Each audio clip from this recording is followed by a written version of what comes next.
Hi guys! Good morning, good afternoon, good evening. RJYC Vlog here. I'm back.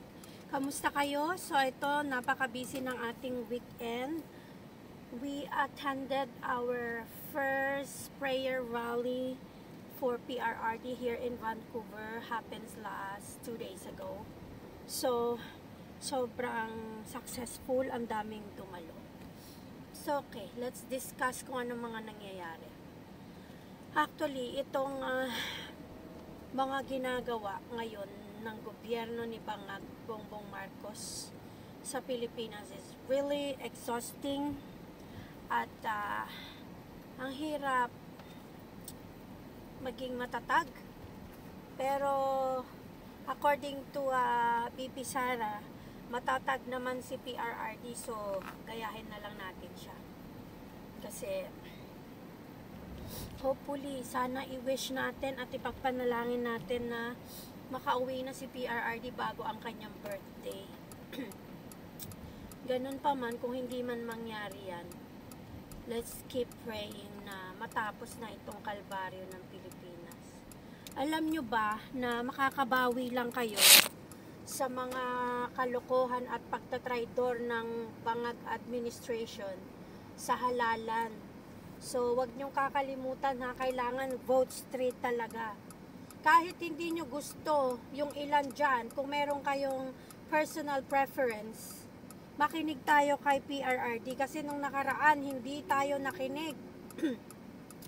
Nung sinabi niyang hindi niya bet si Bangag dahil nga Bangag siya. Hindi tayo nakinig kasi we prioritize na makinig kay BP Sara. So, isa yan. So, let's listen and follow what's PRRD's request na iboto natin lahat ng line-up niya. Dahil sa ngayon, ang PDP laban lang ang talagang tumatayo sa tabi ni PRRD ngayon na may pinagdadaanan ang pamilya nila. At wala kayong nakikitang mga nasa alyansang papunta sa kubeta na tumatayo para kondenahin at kontrahin ang maling ginawa ni Bongbong Marcos na pagtatraidor kay PRRD. Okay? So, maging matalino tayo at makakabawi lang kayo sa botohan. At syempre, wag nating hahayaan na mandaya sila. Kasi pag hinayaan yung mandaya sila, maghahari pa rin ang kasamaan sa bansang Pilipinas, and we don't allow that anymore. Okay?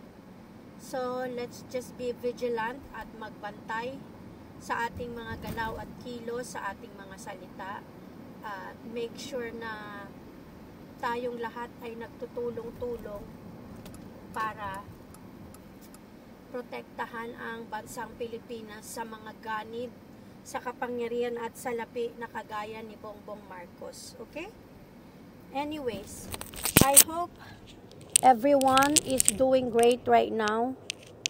Tatry ko kung ubra tong aking I hope everyone is doing great at sana lahat tayo ay maging malakas at mas maging matalino sa mga desisyon at pagpapasya natin sa buhay everyday. Para malabanan natin ang klase ng kalaban natin ngayon na wala sa hulog at walang alam gawin kundi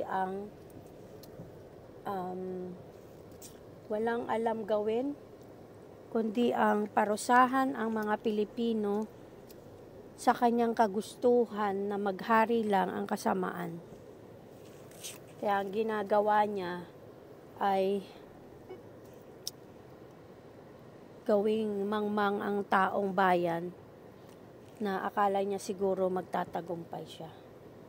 And wag nating payagan na magtagumpay ang isang kagaya ni Bongbong Marcos sa kasamaan. Okay? I'm already here in where I supposed to go. At eto nga, wag nating kalilimutan ha, straight PDP laban tayo at wag tayong hihinto. Kung meron tayong mga ganap, mga event every weekend or even every whatever days you want, para iparating sa buong mundo na hindi tayo natutuwa sa ginawa ng administrasyon ni Bangag Bongbong Marcos sa ating bansang Pilipinas, ang pagkakanulo niya at pagtatraidor sa ating kababayan, and it happens to be PRRD. Okay? Sabi ni BP Sara sa kanyang speech nung isang araw sa prayer rally ng The Hague, Netherlands, na baka daw magaya si PRRD kay Ninoy Aquino na nasa eroplano pa lang is binaril na. So, malakas ang panalangin natin at naniniwala tayo sa protection ng Panginoong Diyos, kaya palagi nating ipapanalangin si PRRD. It could happen kasi ang kalaban niya ay mga kamag-anak ni Lucifer at Satanas. So, it could happen. But we're not going to stop praying, and we're going to keep supporting PRRD.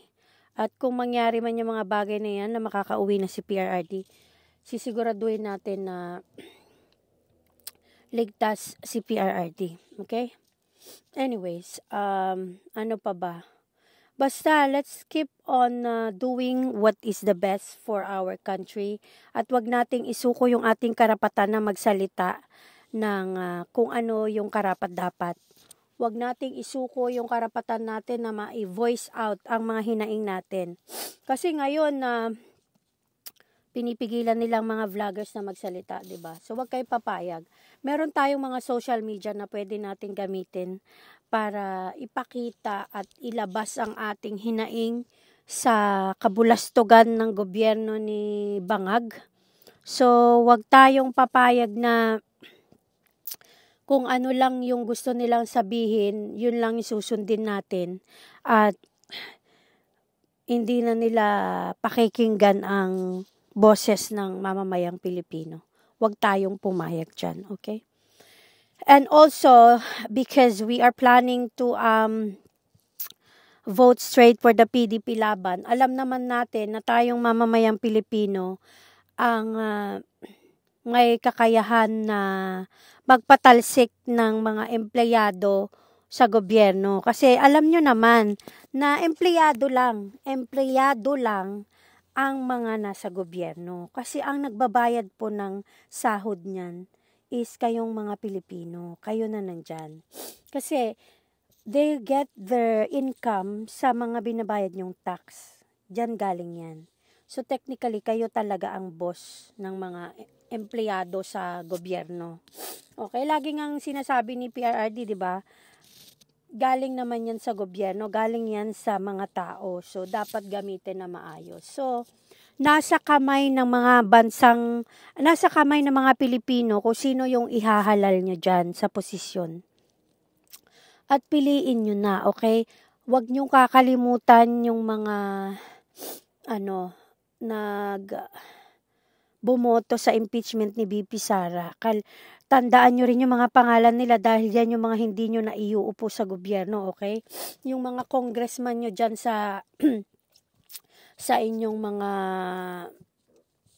district na bumoto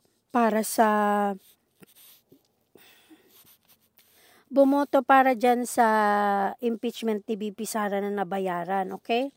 Na yung iba nga dyan nagpaliwanag pa na kaya daw nila ginawa yun dahil ayaw daw nilang mawalan ng pondo yung district nila. It's BS. Huwag kayo maniwala dyan. Ang klase ng ganyan mga tao ay walang paninindigan. So aanhin mo yung salapi, yung budget para sa distrito mo kung wala ka namang prinsipyo. Wala kang sariling dignidad at wala kang sariling hulog mo. Paano kapag kakatiwalaan ng mga tao dyan sa distrito mo?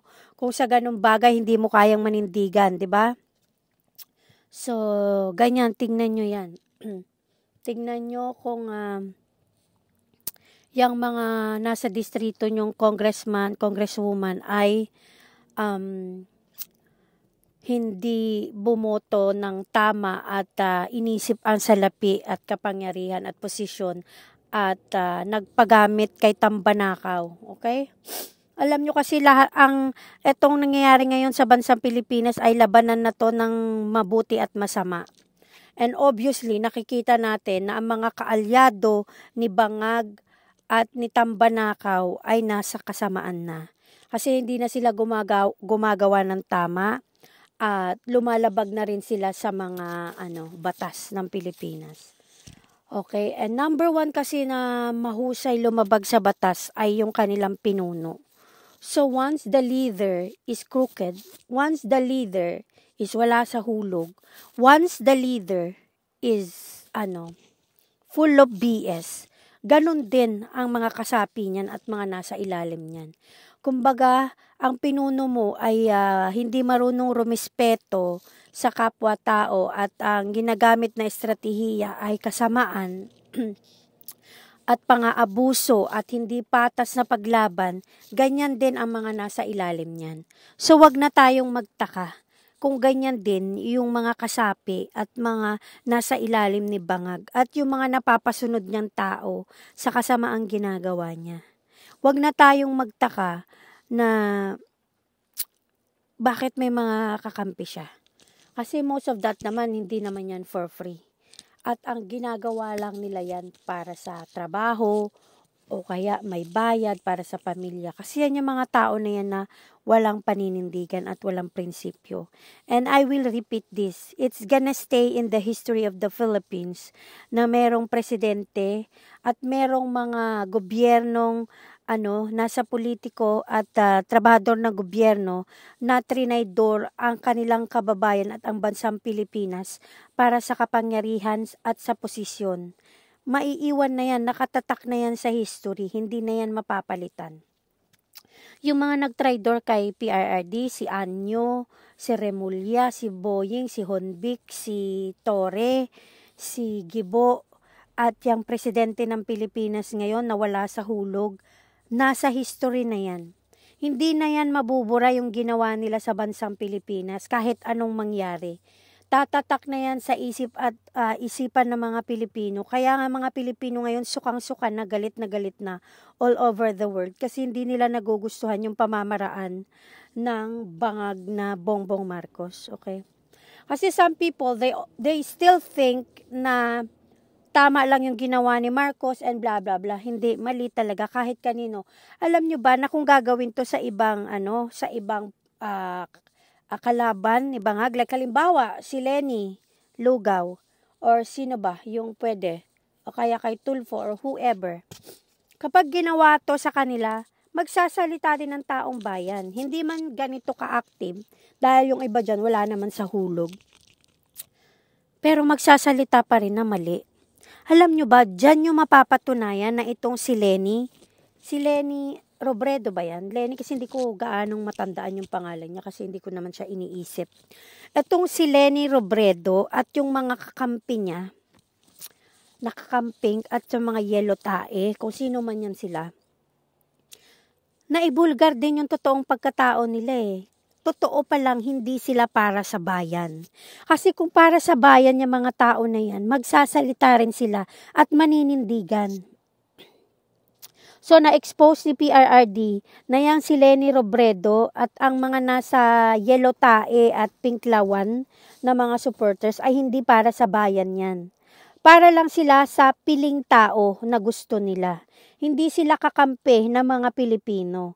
Kasi kung kakampi talaga kayo ng mga Pilipino, magsasalita kayo at maninindigan kayo na mali yung ginawa ni Bongbong Marcos at ng mga alipores niyang bugok. Na mali yung ginawang ipinagkanulo mo yung sarili mong kababayan. So at least na-reveal, 'di ba, na itong si Leni Robredo ay hindi pala talaga siya para sa taong bayan. Para lang siya sa posisyon. Para lang siya sa gusto niyang maging presidente or anumang posisyon sa gobyerno. Yan lang ang iniisip niya, yung sarili niya. Nakita natin na hindi talaga siya nagmamalasakit sa taong bayan ng Pilipinas at ng bansang Pilipinas. Pang sarili lang ang gusto nila. Okay? So at least alam natin kung nasaan tayo nakalugar ngayon. At least alam natin na yan palang si Leni Robredo at ang mga alipores niya talaga ay hindi natin kakampi. Hindi kakampi ng bansang Pilipinas. Dahil hinahayaan nila ang nangyayari ngayon kay PRRD at hindi sila nagsasalita. So that means pansariling kapakinabangan lang ang gusto ni Leni Robredo at ng mga yelo tae at ang mga kaalyado nila. Okay? At least aware na tayo. At least pinakita nila yung kanilang totoong kulay. Okay? Anyways, thank you guys for listening. This is RJYC Vlog. God bless. Bye-bye.